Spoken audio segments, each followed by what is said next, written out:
कल लोग हम बच्चों हम लोगों ने सबसे पहले हमने बात की थी स्ट्रेडियन भी पढ़ लिया था हम लोगों ने, है ना।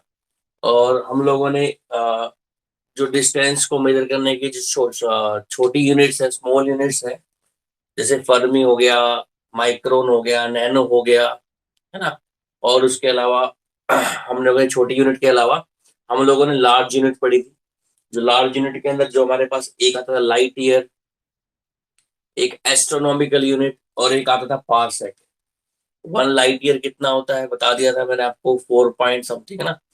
1 लाइट ईयर की वैल्यू बता दी थी मैंने आपको कि लाइट एक साल में जितनी डिस्टेंस ट्रेवल करती है उसे 1 लाइट ईयर बोलते हैं। 1 एस्ट्रोनॉमिकल यूनिट जो है वो एवरेज डिस्टेंस है किस किस के बीच में बेटा, आपके सन के बीच में और अर्थ के बीच में। और 1 पार्सेक की बात भी बता दी थी मैंने, एक आपको सर्कल की आर्क लेनी है जिस आर्क की लेंथ 1 एस्ट्रोनॉमिकल यूनिट है। वो आर्क सेंटर पर अगर 1 सेकेंड का एंगल बनाती है तो उस सर्कल की रेडियस हमारी किसके इक्वल है, 1 पार के इक्वल है। उसके बाद मैंने आपसे बात की थी बेटा मेजरमेंट ऑफ लेंथ। लेंथ को मेजर करने के हमारे पास तीन अलग अलग मेथड थे। एक सॉरी दो मेथड थे, एक तो हमारे पास था डायरेक्ट मेथड और एक बेटा हमारे पास था इनडायरेक्ट मेथड। जो डायरेक्ट मेथड था उस डायरेक्ट मेथड में हम लोगों ने क्या पढ़ा था, डायरेक्ट मेथड में हम लोगों ने तीन अलग अलग डिवाइस का नाम सुना था। एक डिवाइस का नाम था क्या हमारे पास उस डिवाइस को बोल रहे थे हम मीटर स्केल। मीटर स्केल का लीस्ट काउंट कितना होता है देव?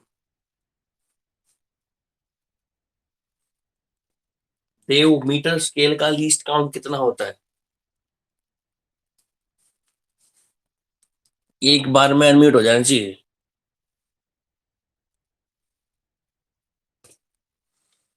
देव यहीं पर है?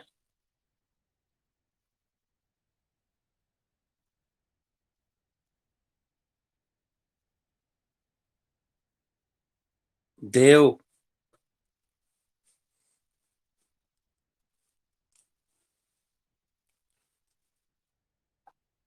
अब बोला है बेटा इतनी देर में, बताओ मीटर स्केल का लीस्ट काउंट कितना होता है? हैं? 0.1 सेंटीमीटर। या फिर आप बोल सकते हो, म्यूट कर दो। या फिर आप बोल सकते हो बेटा 1 सेंटीमीटर का 10th पार्ट। ठीक है। अब बात करेंगे हम समीर से। समीर, ये तेरे को फर्स्ट और लास्ट वार्निंग है, अदरवाइज कल से तुम क्लास में नहीं दिखोगे। मैं यहां से तुम्हें रिमूव कर दूंगा।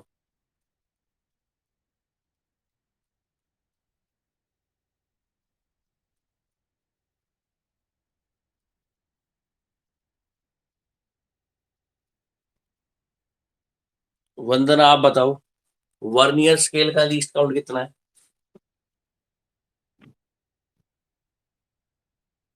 हाँ, ये 1 मिलीमीटर का, ये 1 मिलीमीटर का 10th पार्ट मेजर कर ले, सॉरी। हाँ, 1 पार्ट मेजर कर लेते हैं, या फिर बोल सकते हैं आप 1 सेंटीमीटर का 100 पार्ट मेजर कर लेते हैं। ठीक है। आज हम कुछ डिस्कस करने वाले हैं, कुछ मेथड डिस्कस करने वाले हैं जिन मेथड्स को हम लोग यूज करेंगे लेंथ को मेजर करने के लिए। किसको मेजर करने के लिए बेटा? लेंथ को मेजर करने के लिए। कल जो हमने तीन मेथड पढ़े थे, तीन डिवाइस का नाम पढ़ा था, वो डिवाइस जो हमारे थे वो थे हमारे पास डायरेक्ट मेथड के अंदर। और अब हम बात करेंगे बेटा कौन से मेथड की बात करेंगे, अब हम बात करेंगे इनडायरेक्ट मेथड की। इनडायरेक्ट मेथड में हमारे पास बहुत सारे मेथड्स आएंगे। इनडायरेक्ट मेथड में आप किसी इंस्ट्रूमेंट का यूज नहीं करोगे, आप बेसिकली टेक्नोमेट्री हो गई, जो मैथमेटिक्स है उस मैथमेटिक्स का यूज करके आप इनडायरेक्ट मेथड से क्या मेजरमेंट करोगे, लेंथ। तो आप कौन से मेथड डिस्कस कर रहे हैं? Indirect method. डायरेक्ट मेथड में तो हमारे पास इंस्ट्रूमेंट आ जाते हैं, अब हम बात करेंगे इनडायरेक्ट मेथड की। इनडायरेक्ट मेथड किसके लिए बेटा?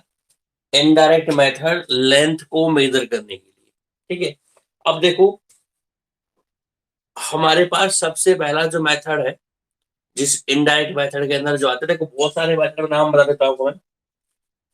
एक ट्रायंगुलर मेथड है, ठीक है, एक एसेसेबल ऑब्जेक्ट के लिए और एक नॉन एसेसेबल ऑब्जेक्ट के लिए। मतलब एक ऐसा ऑब्जेक्ट जहां तक हम खुद पहुंच सकते हैं, जिसको हम एसेस कर सकते हैं, एक ऐसा ऑब्जेक्ट जहां पर हम हमें खुद पहुंचना पॉसिबल नहीं है। उन दोनों की हाइट निकालने के लिए हम किसका यूज करेंगे? ट्रायंगुलर मेथड का। ठीक है, ट्रायंगुलर मेथड की बात करेंगे। उसके बाद हमारे पास एक पैरालैक्स मेथड, पैरालैक्स मेथड से भी हम लोग डिस्टेंस कैलकुलेट कर सकते हैं। डिस्टेंस देखो, कुछ यहाँ से मून से सन के बीच की डिस्टेंस कैलकुलेट करनी है, या मून से अर्थ के बीच की डिस्टेंस करनी है, या फिर किसी प्लेनेट के बीच की डिस्टेंस करनी है। ठीक है, इसको कैलकुलेट करने के लिए हम कौन सा मेथड यूज करेंगे? पैरालैक्स मेथड यूज करेंगे। और भी हमारे पास बहुत सारे मेथड है, जैसे कॉपरनिकस मेथड हो गया। ठीक है, प्लैनेट्स के बीच की डिस्टेंस निकालने के लिए। कॉपरनिकस के बाद हमारे पास एक मेथड हो जाता है डिफ्लेक्शन पर बेस्ड, जैसे आपने 9th क्लास में मेथड पढ़ा होगा, इको मेथड इसको बोलते हैं। इको मेथड भी है हमारे पास, ये भी डिस्टेंस को मेजर करता है। लेजर मेथड भी है। ये सारे मेथड हमें डिस्कस करने हैं। ये सारे मेथड जितने भी मैं आपको बता रहा हूँ, 5 से 7 मेथड होंगे। इन सभी मेथड का काम क्या है कि ऑब्जेक्ट की डिस्टेंस या ऑब्जेक्ट की हाइट, बेसिकली इसका काम ये है बेटा, लेंथ को मेजर करना। इन सभी मेथड की हेल्प से हम किसको मेजर करेंगे? लेंथ को मेजर करेंगे। अभी आपकी 11th क्लास की इनिशिएशन है, तो मैं हर टॉपिक पे थोड़ा सा एक्स्ट्रा बोलूंगा ताकि आपको समझ में आए। और एक्स्ट्रा बोलने का रीजन ये है कि आपको उस चैप्टर की, है ना, उस चैप्टर की वैल्यू पता लग जाएगी, उस चैप्टर की कितनी वैल्यू।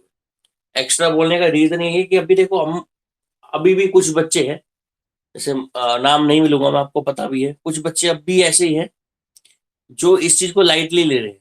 मतलब मैं बोल रहा हूँ और वो ऑफलाइन हो जाते हैं। ठीक है, इसको लाइटली ले रहे हैं। ठीक है, तो लाइटली जो ले रहा है उसको अभी प्रॉब्लम नहीं आएगी। साइंस तुमने ले ली है, आप लोग सोच के बैठे हो साइंस ले लिया, पढ़ने लग जाओगे या फिर आपकी लाइफ सेट हो जाएगी। साइंस तो ले लिया बेटा, पर साइंस लेने के साथ साथ समझदारी भी लेनी बहुत जरूरी है। अगर आप मैच्योर नहीं और बिना मैच्योरिटी के काम करना स्टार्ट करोगे ना, तो वो काम तो स्टार्ट हो जाएगा, पर उस काम में जो स्टेबिलिटी है, जो ठहराव है, वो नहीं आएगा।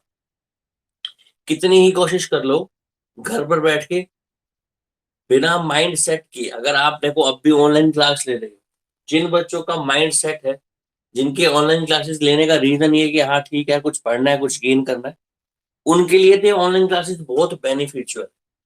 और जिन बच्चों का माइंड सेट नहीं है, जिनको अभी भी लग रहा है यार सिर्फ मजबूरी है, वीडियो देखना है, चलाना है, या फिर जो बच्चे अब नहीं आ रहे हैं, जो बोलते हैं हमारे पास टेक्निकल इश्यू है, या फिर जिनकी जो प्रॉब्लम है वो जानबूझ के नहीं आ रहे, उनको अभी कुछ प्रॉब्लम नहीं आएगी।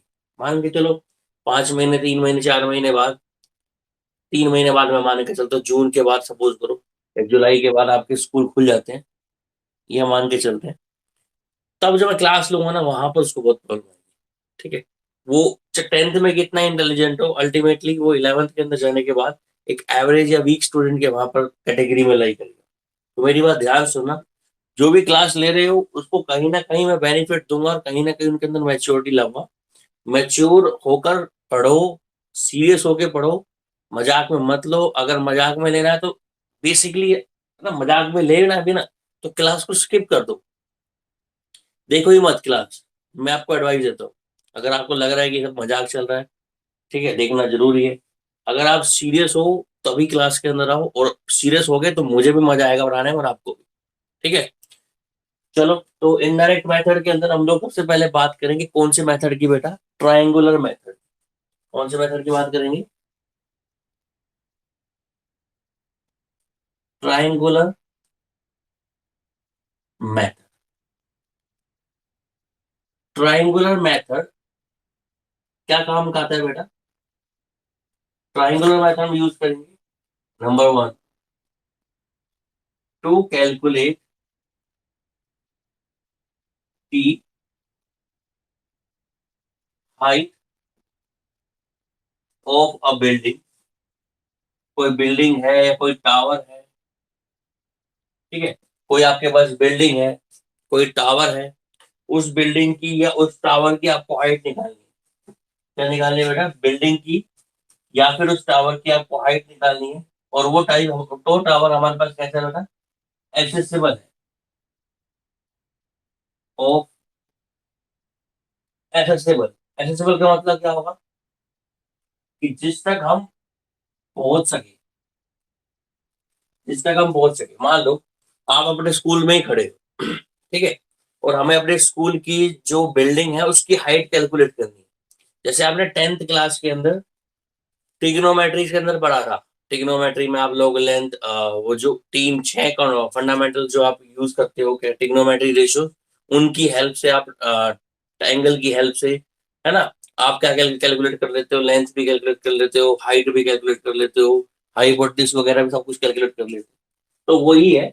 तो हम ट्रायंगुलर मेथड की हेल्प से कैलकुलेट करेंगे हाइट किसकी बेटा, एक बिल्डिंग की हाइट मेजर करेंगे जो हमारे लिए क्या है, एसेसिबल है। मतलब हमारा उस बिल्डिंग तक पहुंचना इजी है, मतलब हम उस बिल्डिंग तक पहुंच सकते हैं, या हमारी उस बिल्डिंग से कितनी डिस्टेंस है, वो बिल्डिंग हमारे से कितनी दूर है, वहां पर हम कैलकुलेट कर सकते हैं। प्रैक्टिकली हम बात करें तो मान के चलो जो स्कूल का हमारा, स्कूल की हमारी बिल्डिंग है, ठीक है, स्कूल की जो बिल्डिंग है जहां पर आपकी क्या कहते हैं, ये जो 10th 11th और 12th क्लास बैठती है, उस साइड से अगर हम बात करें तो हमें उस बिल्डिंग की हाइट को मेजर करना है, मान के चलो। और आप खड़े हो स्कूल के उस साइड जहां पर वो पार्क है, ठीक है, मतलब मैं पार्क के साइड खड़ा हूँ और वो सामने बिल्डिंग है, उस बिल्डिंग की मुझे हाइट निकालनी है, वो स्कूल की जो बिल्डिंग है। अब मैं पार्क से स्कूल की बिल्डिंग मुझसे कितनी डिस्टेंस पर है वो मैं मेजर कर सकता हूँ, ठीक है। तो देखो क्या करना है हमारे पास, मान लो ये ऑब्जेक्ट है, ये हमारे स्कूल की बिल्डिंग है, building of CR international school लिख देते हैं। ये हमारे स्कूल की बिल्डिंग है, ठीक है। इसकी हाइट हमें कैलकुलेट करनी है, इसको बोल देता हूँ एच। एच क्या है बेटा, H is the height of the building. Building की हाइट कितनी है हमारे पास, एच, ये हमें कैलकुलेट करनी है। और आप देखो यहाँ खड़े हो इस पॉइंट पर, ये आपकी लोकेशन है, और आप जिस पॉइंट पर खड़े हो उस पॉइंट से स्कूल की बिल्डिंग की डिस्टेंस आपको पता होगी। और ये डिस्टेंस जो है वो मान के चलो आपके पास कितनी देर की है बेटा, ये डिस्टेंस दे रखी है आपको एक्स। एक्स की वैल्यू आपको नोन है, एक्स की वैल्यू आपको नोन है, क्लियर है। तो स्कूल की बिल्डिंग से हाइट आपको निकालनी है और ये डिस्टेंस आपको पता है। एक डिवाइस होता है बेटा, जिस डिवाइस से आप कहीं भी खड़े होगे, कोई भी पॉइंट ग्राउंड से कितना एंगल बना रहा है। मान लो आप वहां स्कूल की बिल्डिंग के बाहर खड़े हो और वहां से ये देख रहे हो कि जो टॉप पॉइंट है, बिल्डिंग का टॉप पॉइंट, ये ग्राउंड से कितना एंगल बना रहा है, इस एंगल को आप मेजर कर सकते हो। इस वाले एंगल को मेजर करना, मान लो ये एंगल कितना है, थीटा। एक डिवाइस जो इस एंगल को मेजर कर ले, उस डिवाइस का नाम है बेटा सेक्सटेंट। क्या डिवाइस का नाम है बेटा, सेक्सटेंट।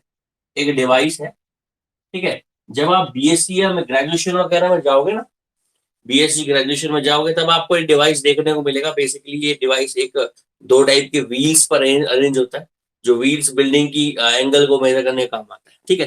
तो बेसिकली आपको कितना समझना है, तो इस एंगल को मेजर करने के लिए हमें कौन से डिवाइस का यूज करना है बेटा, इस एंगल को मेजर करने के लिए हमें डिवाइस का यूज करना है सेक्सटेंट। सेक्सटेंट डिवाइस की हेल्प से हम लोगों ने ये एंगल मेजर कर लिया, और हमें पता है ये इसकी डिस्टेंस एक्स की वैल्यू पता है। अब हमें निकालना क्या है बेटा, परपेंडिकुलर। तो ट्रिग्नोमेट्री, सिंपल ट्रिग्नोमेट्री लगाएंगे। ट्राइंगल का नाम दे दिया ए, बी और सी। देखो हमें कैलकुलेट क्या करना है बेटा, हमें कैलकुलेट करना है बी सी, कैलकुलेट करना है अपॉन ए से लेकर सी तक की जो डिस्टेंस है वो बेस हो जाएगा हमारे पास ए सी। बी सी हमारे पास क्या है बेटा, परपेंडिकुलर। और ए से लेकर सी तक की डिस्टेंस क्या है बेटा हमारे पास, बेस। और परपेंडिकुलर बाय बेस होता है कितना, साइन ऑफ थीटा। कितना होता है, साइन ऑफ थीटा। तो यहां से बी, क्या बेटा, हाँ तो टेंजेंट। परपेंडिकुलर बाय बेस किसके बराबर होता है बेटा, टेंजेंट ऑफ थीटा, ठीक है। तो यहां से हम बीसी की वैल्यू निकाल देंगे। बीसी की वैल्यू कितनी आ जाएगी बेटा, एसी इंटू में टेंजेंट ऑफ थीटा। देखो एसी की वैल्यू कितनी है, ए से लेकर सी तक की वैल्यू हमको पता है, x is equal to tangent of theta. और बीसी जो है वो हमारे पास क्या है, बिल्डिंग की हाइट, हाइट ऑफ द। तो एच बराबर कितना आ जाएगा बेटा, एक्स की वैल्यू हमको पता है कि हम बिल्डिंग से कितनी दूर खड़े हैं, और थीटा की जो वैल्यू है, उस थीटा की वैल्यू हम कौन से डिवाइस से कैलकुलेट कर देंगे, सेक्शनल डिवाइस से कैलकुलेट कर देंगे। तो ये हमारे पास एक ट्राइंगुलर मेथड है। इस ट्राइंगुलर मेथड की हेल्प से हम लोग किसी भी बिल्डिंग की हाइट को मेजर कर सकते हैं। ठीक है, अब दूसरा चलते हैं हम। दूसरे में हम क्या लेंगे बेटा, अब हम कैलकुलेट, अभी मेथड तो कौन सा चल रहा है, ट्राइंगुलर, पर अब हम कैलकुलेट करेंगे एक ऐसे, अब हम कैलकुलेट करेंगे बेटा एक ऐसे ऑब्जेक्ट की हाइट जिस तक पहुंचना हमारे लिए पॉसिबल नहीं है, जिसको बोल रहे हैं हम इनएसेसिबल ऑब्जेक्ट। कैसा ऑब्जेक्ट है बेटा, इनएसेसिबल ऑब्जेक्ट, मतलब जहां तक हमें पहुंचना पॉसिबल नहीं है। सपोज करो आप किसी समुद्र के किनारे खड़े हो, समुद्र के बीचों बीच एक टापू है, टापू पर एक पेड़ है, उस पेड़ की हाइट निकालनी है। आप उस टापू से कितनी दूर हो, आप उस टापू से कितनी दूर हो, उसकी वैल्यू आप कैलकुलेट नहीं कर सकते, क्योंकि वो ऑब्जेक्ट जो है वो एसेसिबल नहीं है बेटा। वो ऑब्जेक्ट आपका क्या है, इनएसेसिबल है। ठीक है, तो यहां तक आपको एक बात समझ में आई होगी। अब हम दूसरा मेथड क्या यूज करेंगे, दूसरा मेथड हमारे पास है ट्राइंगुलर मेथड ही है, तो calculate the height of a building, या फिर to calculate height of a object, of which object, inaccessible object. ऐसा ऑब्जेक्ट है to calculate the height of a object, और वो ऑब्जेक्ट कैसा है बेटा, इनएसेसिबल, मतलब जिस तक आप नहीं पहुंच सकते, वो है इनएसेसिबल ऑब्जेक्ट। ठीक, उसकी हाइट को आपको मेजर करना है। किसकी हेल्प से मेजर करोगे, ट्राइंगुलर मेथड की हेल्प से। करें स्टार्ट इसको, देखो वाहिगुरु जी। देखो बेटा, मान लो ये आपके पास वो ऑब्जेक्ट है जिसकी हाइट को आपको मेजर करना है। इसकी हाइट को बोल दिया हमने एच।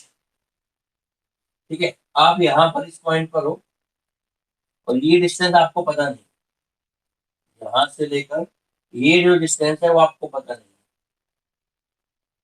अगर ये डिस्टेंस पता होती, सीधा हम कौन सा मेथड लगा देते, सीधा मेथड लगा देते थे एसेसिबल ऑब्जेक्ट वाला। पर ये डिस्टेंस हमको पता नहीं है, हम यहाँ पर खड़े हैं, और हम चाहते हैं कि हम इस टावर की या इस पेड़ की हाइट को मेजर करें। ठीक है, यहाँ से यहाँ तक की डिस्टेंस नहीं गिवन, तो मान लो ये डिस्टेंस एक्स है। देखो ये याद रखना, एक्स की वैल्यू हमारे लिए कैसी है, एक्स की वैल्यू अननोन है, तो हमें चाहिए भी नहीं। ठीक है, इसका यूज तो होगा पर ये अपने आप कैलकुलेशन में कैंसिल आउट हो जाएगी, देखो। ठीक है, उसके बाद आप यहाँ खड़े हो, सेक्सटेंट डिवाइस का यूज किया आपने, यहाँ इस पॉइंट से ये टावर, इस पॉइंट से ये टावर कितना एंगल बना रहा है, उस एंगल को बोल दिया हमने थीटा 1। कितना बोल दिया बेटा, थीटा 1।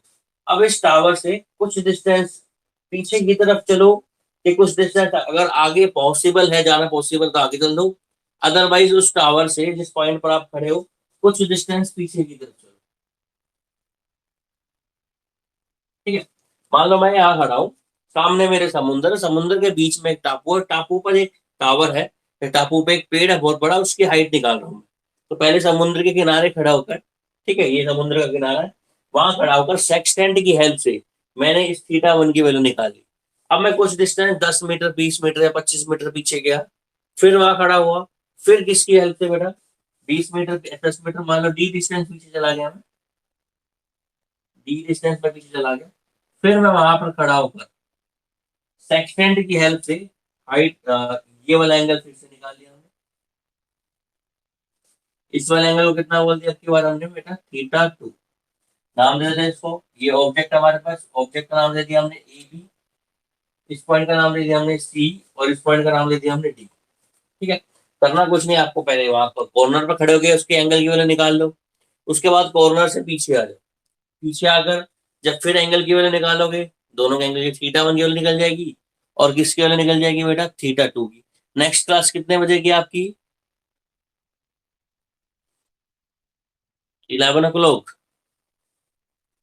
ठीक है, तो सबसे पहले हम देखो ट्राइंगल कौन सी यूज करेंगे, ट्राइंगल यूज करेंगे in triangle ABC, A B और C। इसमें हम निकालेंगे cot of theta 1। Cot of theta one. देखो परपेंडिकुलर बेस तो होता है टेंजेंट थीटा, तो बेस अपॉन परपेंडिकुलर क्या हो जाएगा बेटा हमारे पास, कोट ऑफ थीटा। तो यहाँ पर बेस कितना है, एसी, बेस हमारे पास एसी है। परपेंडिकुलर कितना है बेटा, एबी, मतलब बेस की वैल्यू होगी एक्स, परपेंडिकुलर की वैल्यू कितनी होगी एच। तो पहले किसकी वैल्यू निकाली हमने, कोट ऑफ थीटा वन की, इसको इक्वेशन नंबर वन बोल देते हैं। ऐसे ही ट्राइंगल कौन सा यूज करेंगे हम, A B D, triangle A B B, किसकी वैल्यू निकालेंगे बेटा, cot of theta two, cot of theta two की वैल्यू निकालेंगे तो क्या वैल्यू आएगी देखो, परपेंडिकुलर कितना है, sorry base upon perpendicular, base कितना है हमारे पास, ये हो गया एडी, अपॉन परपेंडिकुलर वही सेम एबी। देखो एडी की वैल्यू कितनी होगी, ये डिस्टेंस आपके पास एक्स है और ये डिस्टेंस आपके पास डी है, तो ये टोटल डिस्टेंस कितनी हो जाएगी बेटा, x plus d, x plus d upon A B की वैल्यू कितनी है बेटा, height of object that is h, equation number कितना बोल दे इसको टू। अब इक्वेशन नंबर वन में से इक्वेशन नंबर टू को सब्ट्रैक्ट कर दो, इक्वेशन नंबर वन में सब्ट्रैक्ट करोगे इक्वेशन नंबर टू को, यहाँ लिखना पड़ेगा आपको, सब्ट्रैक्टिंग इक्वेशन नंबर वन ना, subtracting equation number one from the equation number two, तो ये हो जाएगा आपके पास cot of theta two minus cot of theta one बराबर एक्स प्लस डी बटे H minus X upon H. दोनों में से देखो कॉमन क्या रहेगा, दोनों में से वन बाई एच कॉमन आ गया यहाँ पर, इसको और सिंप्लीफाई करना चाहे तो कर सकते हैं, दोनों में से वन बाई एच कॉमन आ जाएगा। यहाँ पर हमारे पास है क्या, cot of theta two minus cot of theta one बराबर वन बाई एच, दोनों में से कॉमन आ गया, ब्रैकेट स्टार्ट। यहाँ बचेगा कितना बेटा, x plus D minus x, तो एक्स से आपको क्या कैंसिल हो जाएगा, एक्स कैंसिल हो जाएगा, सिर्फ बच जाएगा यहाँ पर कितना बेटा डी।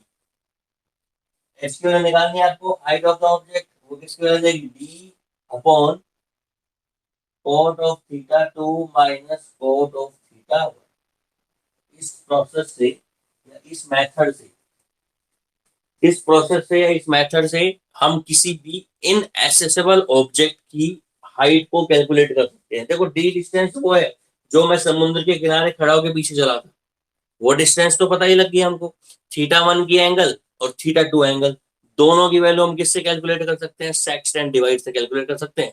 इस इक्वेशन की हेल्प से या बोल सकते हैं इस इक्वेशन की हेल्प से आप लोग किसी भी इनएसेसेबल ऑब्जेक्ट की हाइट को कैलकुलेट कर सकते हो। ठीक है, अब अगला मेथड है पैरालैक्स मेथड। सबसे पहले पैरालैक्स मेथड को डिस्कस करने के लिए कि भाई पैरालैक्स मेथड होता क्या है, किस काम आता है पैरालैक्स मेथड, ठीक है, उसको समझने के लिए सबसे पहले मैं आपको पैरालैक्स फिनोमेना बताऊंगा कि पैरालैक्स होता क्या है। ठीक है, एक स्टूडेंट ने कल पैरालैक्स के बारे में पूछा भी था मुझसे, सर पैरालैक्स क्या होता है, तो वो उसको लिए मैंने आपको बोला था कि आप धीरे धीरे आप चलते जाओगे बढ़ते जाओगे समझ में आ जाएगा। तो अब हम बात करेंगे किसकी बेटा, पैरालैक्स की। पैरा एक पैरालैक्स फिनोमिना होती है, उस फिनोमिना को चलो हम प्रैक्टिकली करके देखते हैं। सभी लोग जब बैठे हो, आपके हाथ में पेन होगा, पेन नहीं है तो ले लो अपने हाथ से पेन। ठीक है, पेन को लो और अपनी आंखों के सामने रखो। ठीक है, अगर पेन को आप अपनी आंखों से देख रहे हो, सपोज करो आपने अपनी लेफ्ट आई बंद कर दी, लेफ्ट आई बंद करके पेन को देख रहे हो, ठीक है, उसके बाद फिर आपने लेफ्ट आई को क्लोज ओपन किया और फिर राइट आई को क्लोज करो, लेफ्ट आई को ओपन किया और राइट आई को क्लोज किया, तो आपने क्या देखा उस टाइम, एक बार ट्राई करके देखो बेटा, मेरे को बताना क्या होता है। आप अपने पेन से पेन को देखो, एक बार लेफ्ट आंख एक बार लेफ्ट आंख को बंद करके देखो, फिर उसी टाइम लेफ्ट आंख को खोलो, राइट को बंद करके देखो, क्या ऑब्जर्व होता है आपको।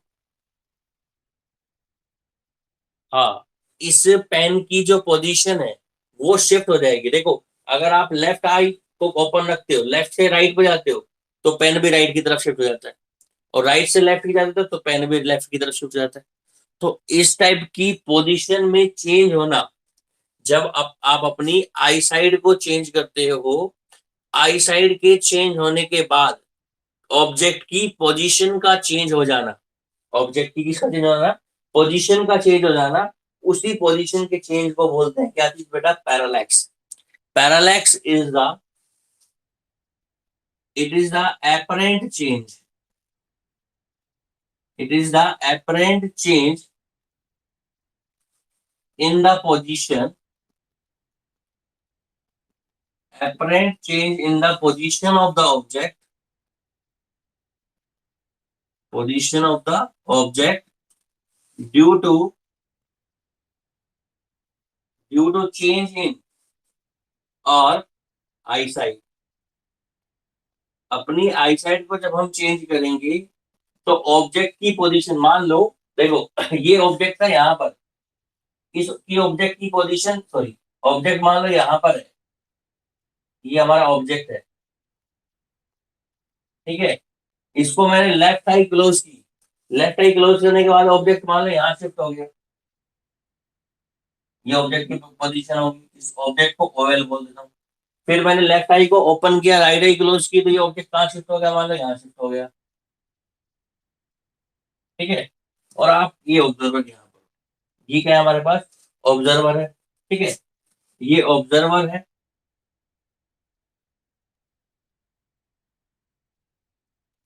ऑब्जेक्ट, ऑब्जेक्ट लेफ्ट आई क्लोज किया तो ऑब्जेक्ट यहाँ चला गया, राइट क्लोज की तो यहाँ चला गया। ऑब्जेक्ट की पोजीशन में चेंज आना ऑब्जर्वर की आई साइड चेंज होने की वजह से, इस फिनोमेना का नाम क्या है बेटा, इस फिनोमेना को बोलते हैं पैरालैक्स मेथड।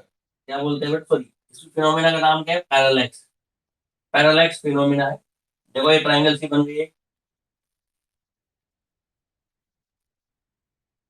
ये जो एंगल होगा, ये जो ऑब्जेक्ट लेफ्ट आई करने पर यहां आ गया, राइट आई करने पर यहां आ गया, वो जो ऑब्जर्वर पर जो एंगल बना रहा है, इसको बोलते हैं पैरालिटिकल एंगल। कौन सा एंगल बोलते हैं बेटा इसको, या पैरालैक्स एंगल, पैरालैक्स एंगल, ठीक है। और ये जो डिस्टेंस है दो ऑब्जेक्ट की दोनों पोजीशन के बीच में डिस्टेंस, इसको बोलते हैं बेसिस। क्या बोलते हैं बेटा इसको, इन दोनों ऑब्जेक्ट के बीच की डिस्टेंस को बोलते हैं बेसिस। दो पोजीशंस जो डिफरेंट पोजीशंस हैं उनकी पोजीशंस के बीच की डिस्टेंस को बेसिस बोल रहे हैं। और इस एंगल को क्या बोल रहे हैं हम, पैरालैक्स, पैरालैक्स एंगल बोल दो, या फिर इसको बोल दो कौन सा एंगल, पैरालिटिकल एंगल,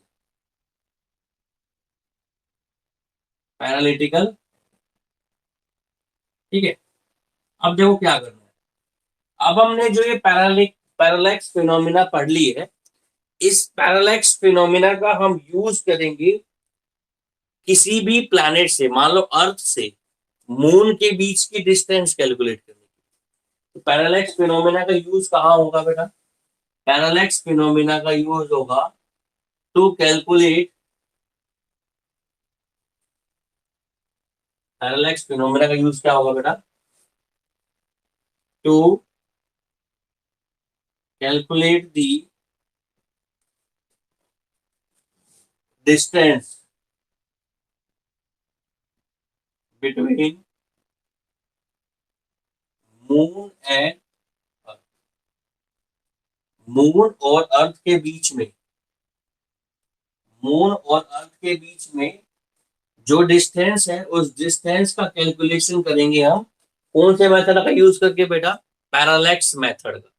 देखो पैरालैक्स मेथड का यूज करेंगे हम, ये हम आपको नेक्स्ट वीडियो में कराएंगे, क्योंकि वीडियो ये आर्टिकल थोड़ा सा, ये बोल सकते हो ये थोड़ा सा लेंथी होगा और ये टाइमिंग हमारे पास है नहीं, 5-7 मिनट है, इसमें कंप्लीट भी नहीं हो पाएगा। तो इसके बारे में थोड़ा सा डिटेल में हम डिस्कस कर लेते हैं, इसमें करेंगे क्या। इसमें देखो हम करने क्या वाले हैं बेटा, हम अर्थ के किसी भी मान लो लोकेशन पर, मान लो मैं यहीं खड़ा हूँ अभी, ठीक है, और मेरे को मून दिख रहा है और मुझे मून की डिस्टेंस निकालनी है अर्थ से, ये मून अर्थ से कितनी दूर है ना। कह रहे थे ना भाई कि मैं बोल रहा हूँ आपको फिजिक्स को लाइटली मत लेना। देखो अभी यहीं बैठे बैठे आप लोगों ने समुद्र के बीच रखा हुआ एक टावर या एक पेड़, उसकी हाइट निकाल ली यहीं खड़े खड़े आप लोगों ने। अब हम देखो दूसरी बात, सीधा जंप कर रहे हैं मून से अर्थ के बीच की डिस्टेंस कैलकुलेट कर रहे हैं। सिर्फ एक ही डिवाइस चाहिए आपको, कौन सा, सेक्सटेंट। सेक्सटेंट डिवाइस की हेल्प से आप लोग अर्थ और मून के बीच की डिस्टेंस भी कैलकुलेट कर सकते हो, ठीक है। उसमें करना क्या है, आप अर्थ की किसी एक लोकेशन पर खड़े हो जाओ। मान लो मैं यहाँ खड़ा हूँ, ठीक है, मुझे मून दिख रहा है यहाँ से, मुझे मून दिख रहा है, तो मुझे चूज करना पड़ेगा एक ऐसा स्टार जो हमसे बहुत दूर हो। सबसे पहला काम ये करना पड़ेगा, उस स्टार की हेल्प से हम लोग मून की और अर्थ के बीच की डिस्टेंस कैलकुलेट कर पाएंगे। ठीक है, तो ये जो कैलकुलेशन वाला पार्ट है ये आपको नेक्स्ट वीडियो में कराऊंगा। अभी किसी बच्चे का कोई डाउट हो तो पूछ सकता है, किसी बच्चे का कोई डाउट हो तो पूछ सकता है, अदरवाइज क्लास होगा।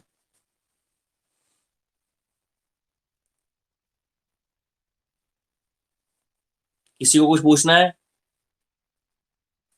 तो पूछ सकता है, अदरवाइज जा सकते हो बेटा, क्लास होगा। सो गए क्या सब?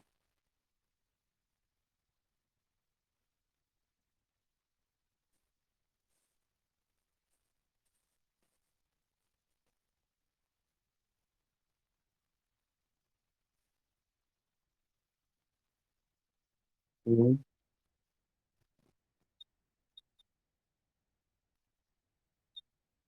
हाँ, इलेक्ट्रो इस दुनिया में जितने भी पार्टिकल्स है ना, सभी वेव की तरह बिहेव कर सकते हैं, पर उनके अंदर वेव नेचर कम होगा, पार्टिकल नेचर ज्यादा होगा। पार्टिकल का साइज छोटा होगा तो वो वेव की तरह बिहेव करेगा, पार्टिकल की तरह कम बिहेव करेगा। साइज बड़ा होगा तो पार्टिकल की तरह ज्यादा बिहेव करेगा, वेव की तरह कम बिहेव करेगा। ठीक है।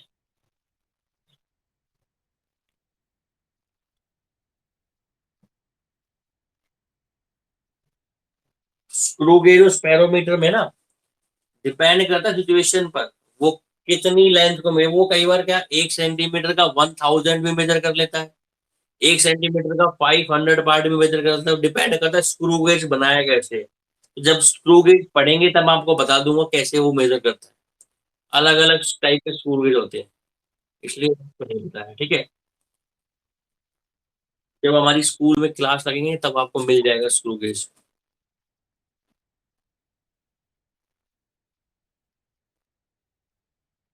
हाँ, अभी आएगा आएगा। ठीक है। ओके।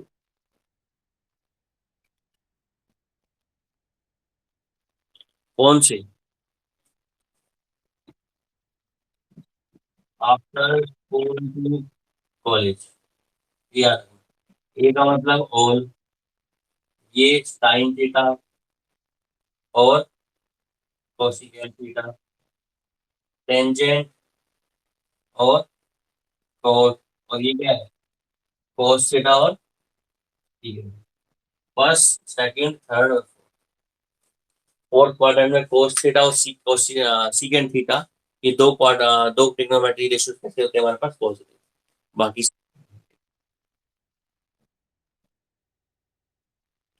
फोर्थ वाले में ये दो पॉजिटिव होते हैं, cos थीटा और सीकेंट थीटा। बाकी सारे जितने चार बच गए ना जो, वो चारों नेगेटिव।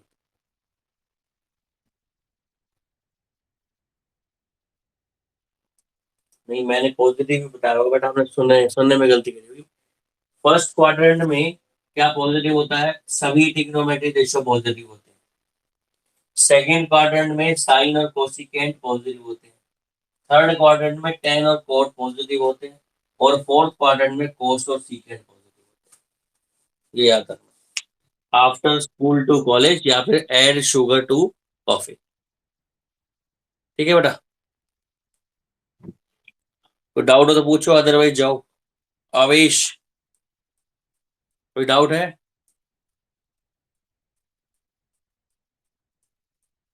धीरज,